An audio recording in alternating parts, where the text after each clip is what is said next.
여러분 안녕하십니까. 생방송으로 보내드리는 고소의 전략입니다. 금요일 저녁입니다. 여러분 하루 잘 마무리하고 계십니까? 정치판은 국민들의 상상 초월 상황이 이어지고 있습니다. 최상병 특검법이 통과가 됐습니다. 그런데 우리 기억 속으로 사라지는 더 중요한 사건이 있습니다. 최상병 특검 매우 중요하지만 거대한 조직이 움직이면서 국정을 사실상 농락했던 양평 게이트 문제는 또 어디 갔습니까? 모든 문제가 바로 범죄 행위였다.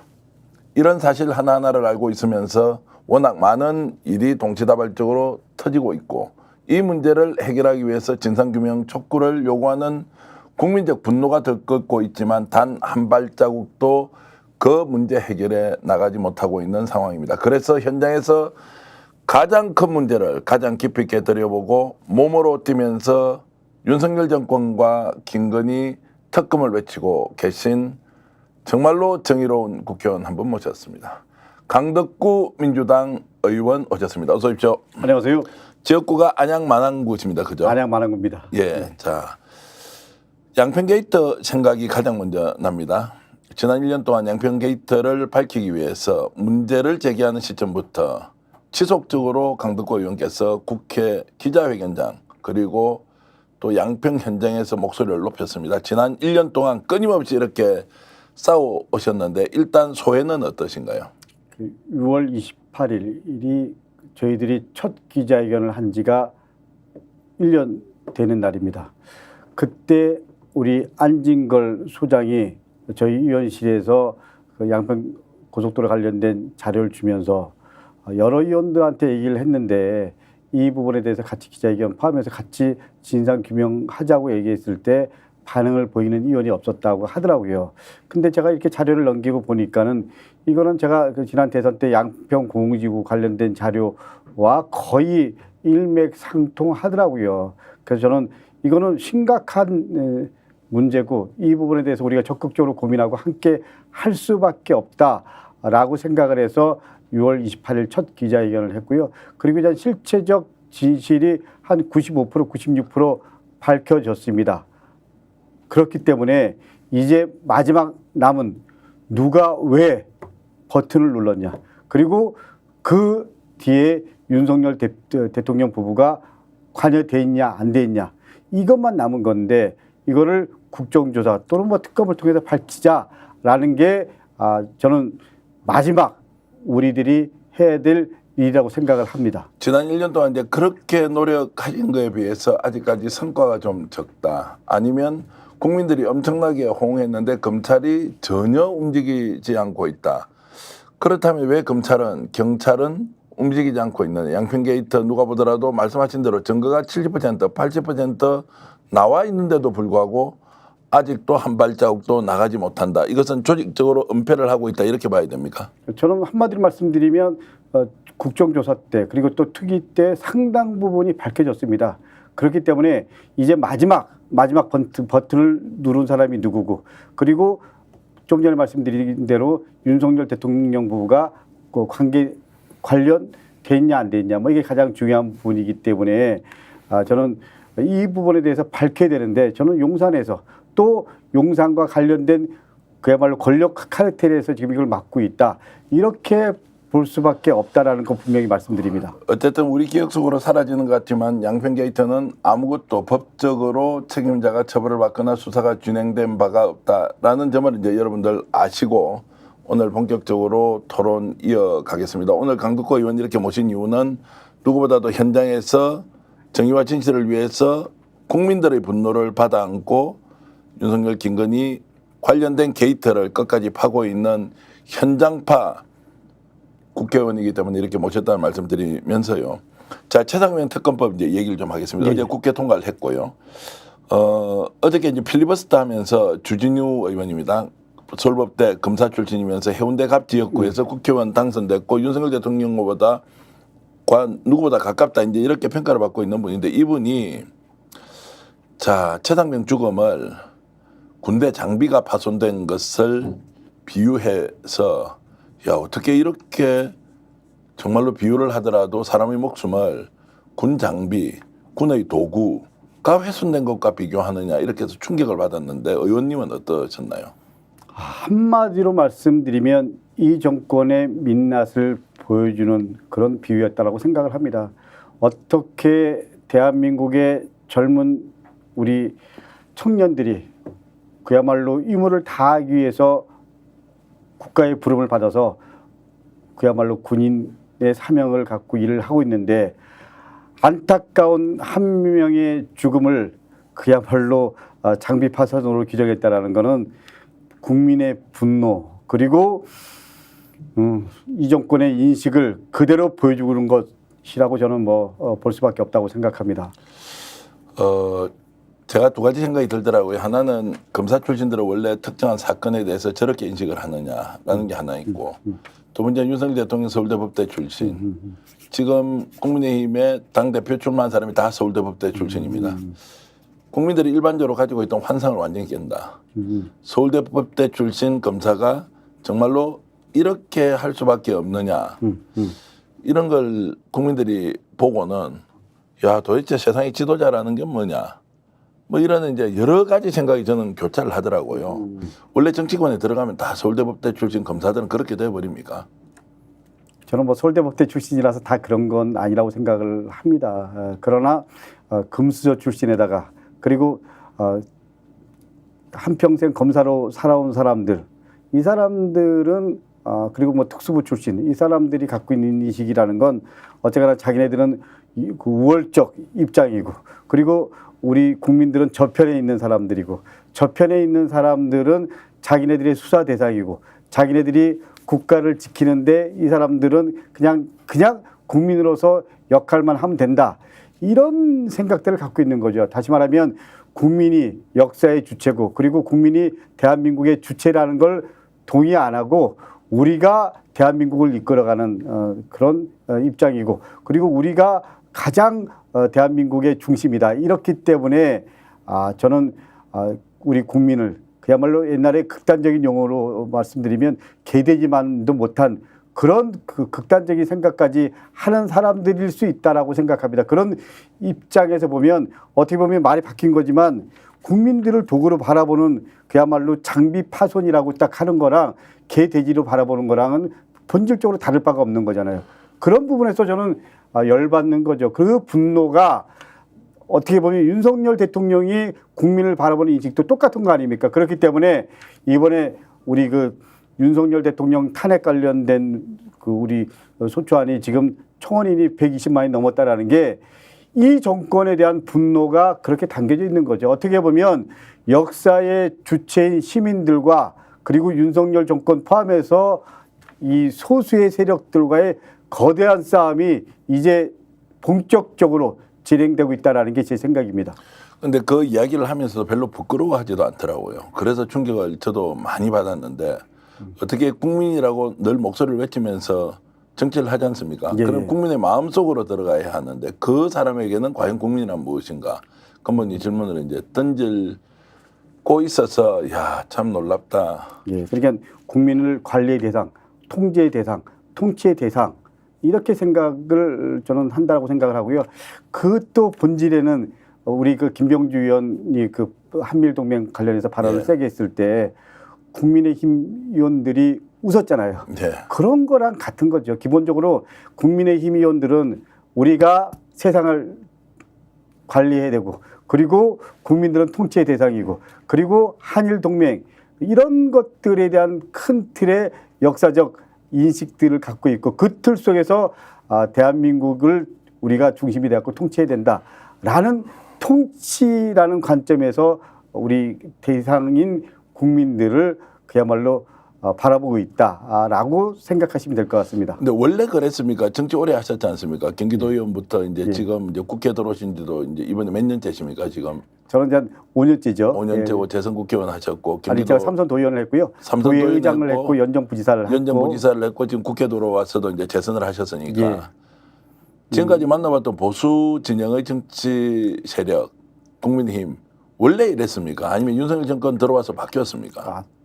저는 본질적으로 전두환 정권 때 그리고 또 노태우 정권 때 노태우 정권 때는 약간 뭐 낮은 듯해 보이지만 기본적으로 본질은 다 같다라고 생각을 하고요.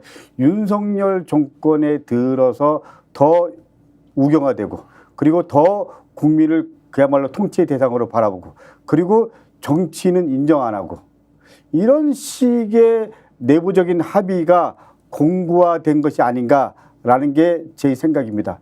한마디로 윤석열 정권의 기본적인 입장, 본질은 검찰 또 감사원 그리고 우리 국가권익위원회 주요 권력기관을 통해서 국민들 통치하고 관리한다.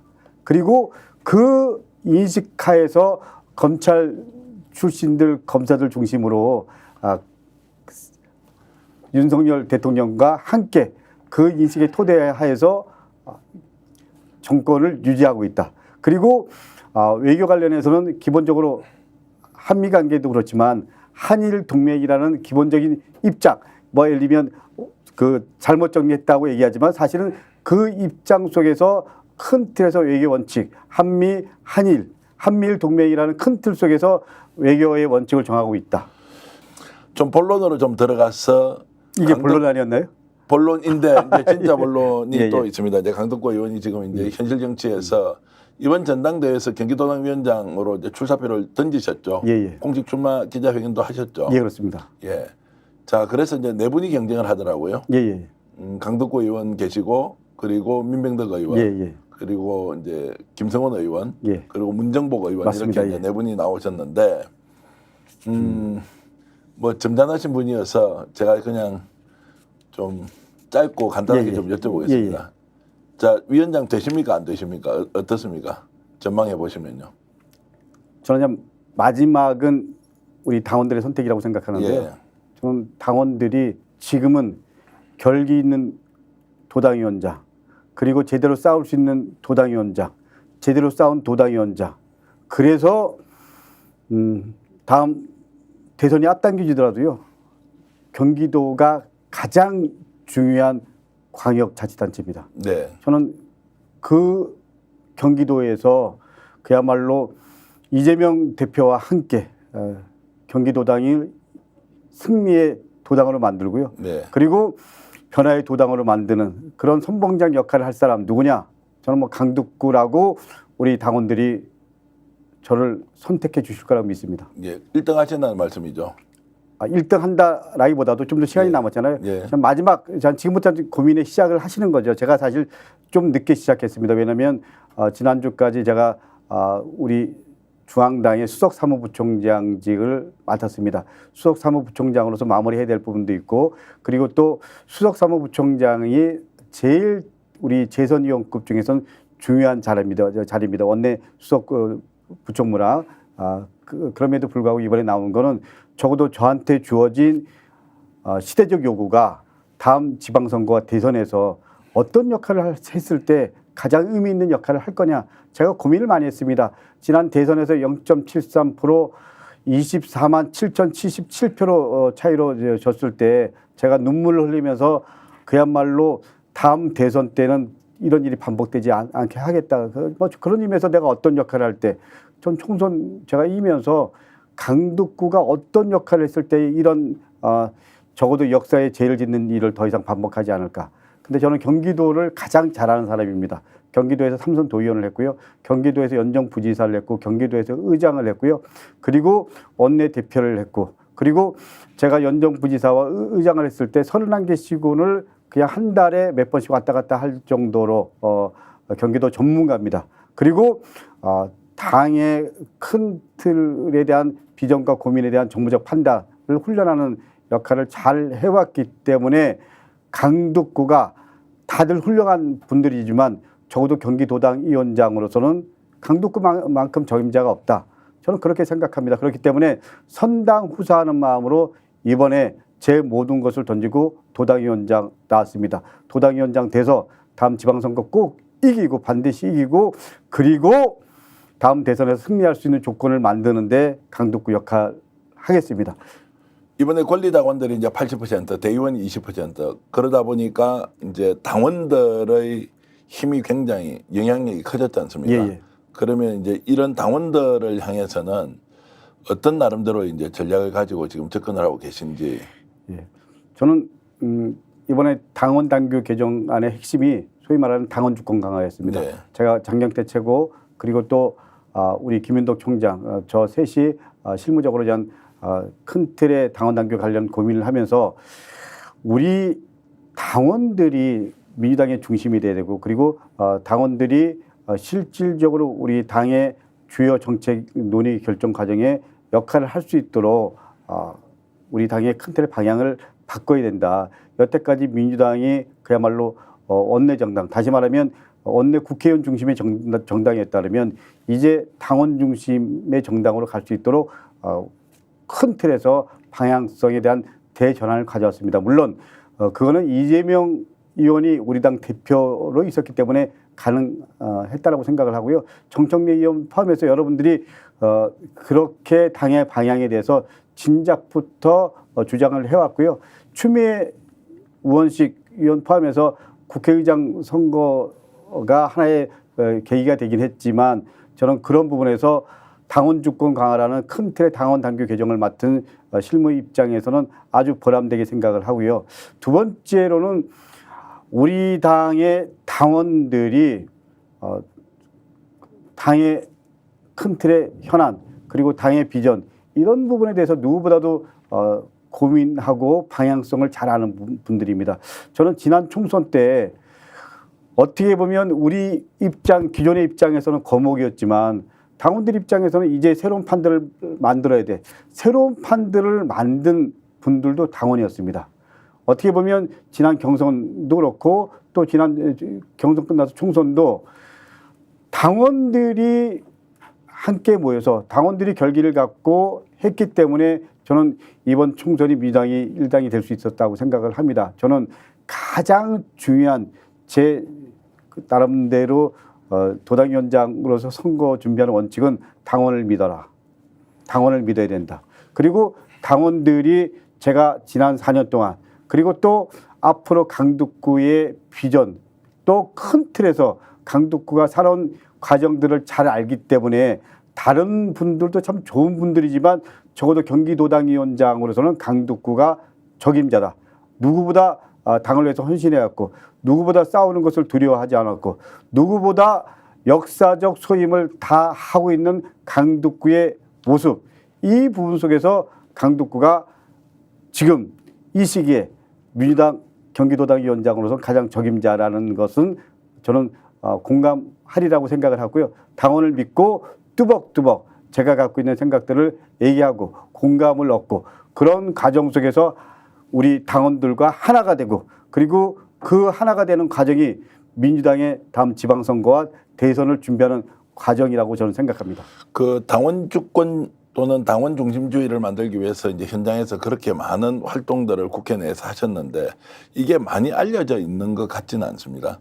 그러니까 이걸 어떻게 이제 알려서 당원들을 설득해서 도당위원장으로서 이제 역할을 다할 것이냐 이런 부분이 있을 텐데 지금 당원들을 만나는 건 어떤 방식으로 지금 온라인으로 주로 많이 하십니까? 아니면 직접 또 그 이제 뭡니까 이제 지역위원회 같은데 방문을 해서 만나기도 하시나 어떻게 하시나요? 사실은 뭐 좀 전에 말씀드린 대로 제가 선거 운동을 한 지가 얼마 안 됐기 때문에 일부 전 지역위원회 개편대에 갔고요. 그리고 또 이렇게 유튜브 채널을 통해서 만남을 갖고 있고요. 또 얼마 전에 광화문에 나간 적이 있는데 제가 생각하는 것 이상 저도 깜짝 놀랐습니다.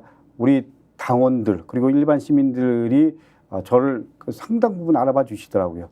그러니까 저는 맨 처음에는 저를 아시는 분들이 이런 말씀하더라고요. 강북구가 열심히 싸우고 강북구가 국회의원 역할을 참 잘했는데 강북구를 상대적으로 그 우리 당의 숨은 진주구 법회임에도 불구하고 아시는 당원들이 얼마나 있을지 모르겠다 이런 우려와 걱정을 하셨는데 제가 막상 거리로 나가고 뭐 이럴 때 보면 강북구를 아는 분들 그리고 강북구가 왜 있어야 되는지 이런 부분에 대해서 응원해 주시고 그리고 격려해 주시는 분들이 의외로 많더라고요. 저는 그렇기 때문에 현상도 중요하지만 저는 당원들을 믿고 그리고 역사를 믿고 그리고 민주당의 정체성 그리고 민주당의 여러 가지 현안 관련해서 결기 있게 싸운 강북구에 대한 우리 당원들의 믿음 그 속에서 저는 제 역할을 뚜벅뚜벅 해왔듯이 뚜벅뚜벅 선거운동을 하려고 합니다.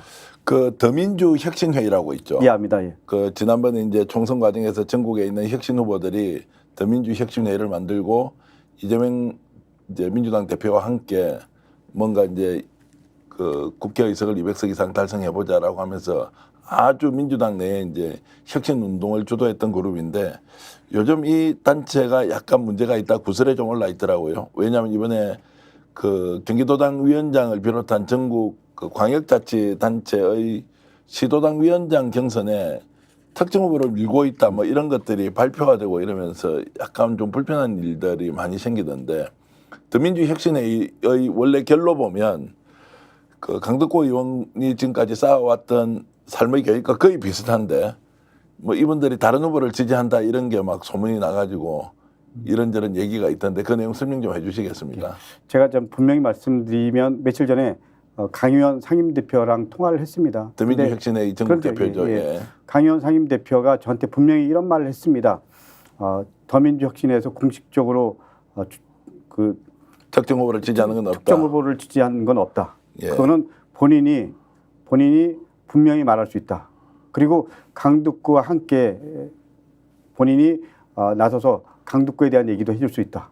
예. 이런 얘기를 한번 우리 확인해 보셔도 좋을 것 같고요. 예. 그리고 두 번째, 저는 사실 더민주 혁신 필요하다고 생각을 했습니다. 지금도 뭐 그 생각에는 변치 않습니다.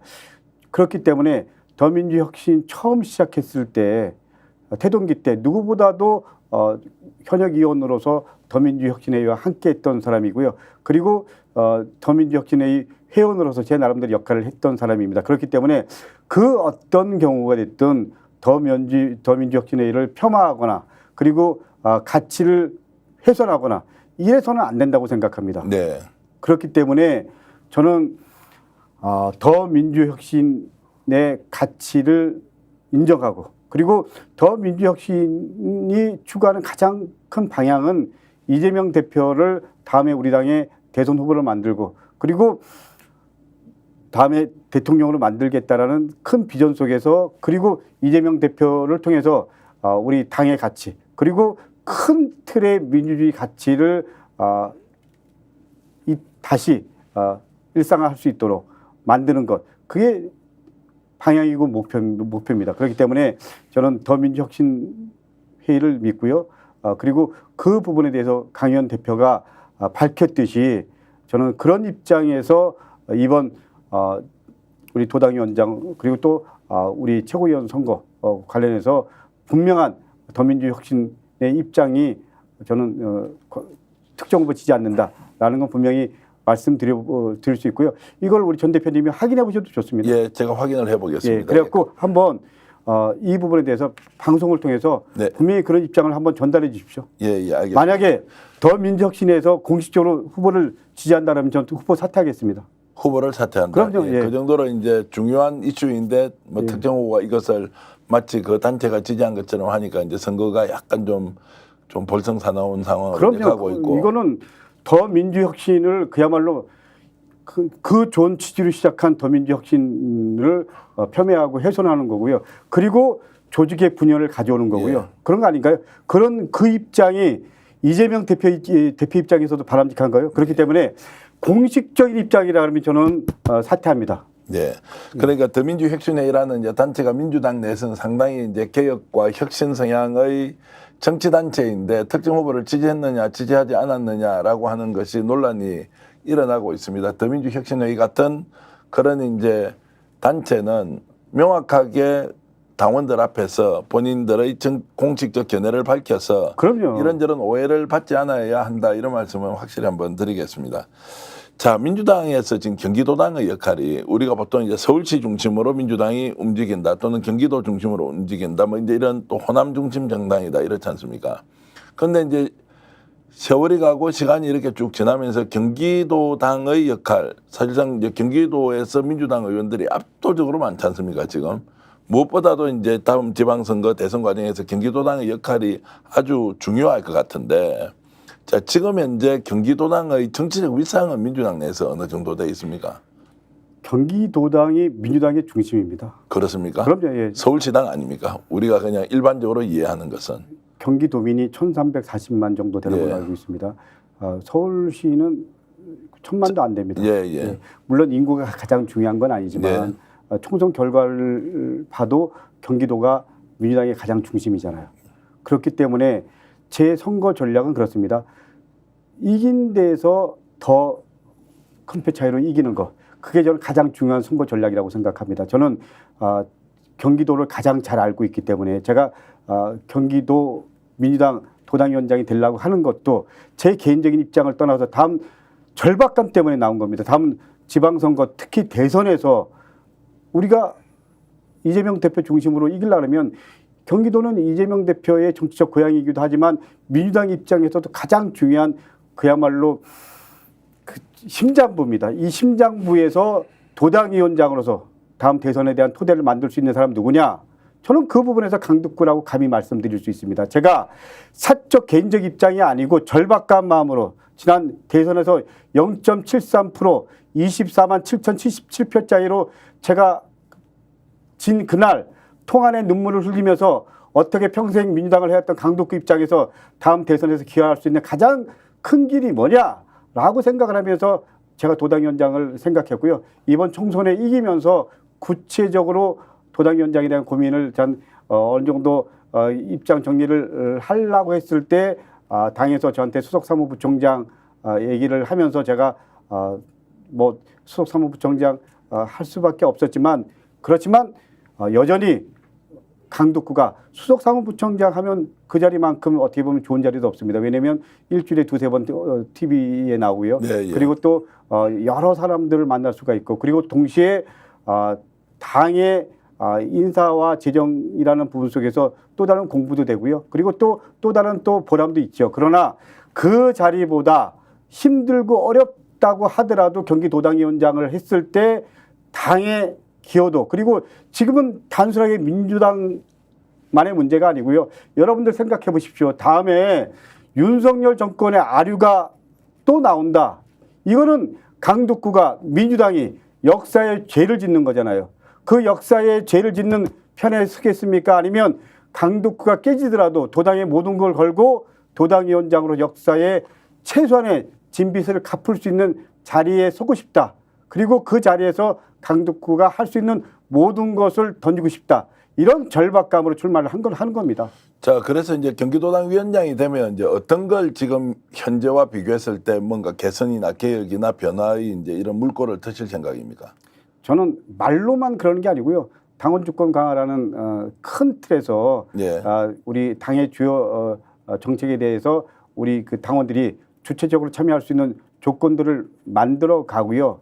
그리고 교육과 연수를 좀 강화해야 되겠다. 왜냐하면 당원의 그 양적 확보도 중요하지만 더 중요한 건 그에 못지않게 중요한 거는 당원들의 질적 담보라고 생각합니다. 그렇기 때문에 민주당원 학교 아니면 민주시민학교라는 걸 통해서 당원의 질적 한 단계 더 성장할 수 있는 프로그램들을 만드는 것. 뭐 이런 부분 포함해서 31개 시군의 큰 틀의 민주당의 비전들을 만들어가는 것.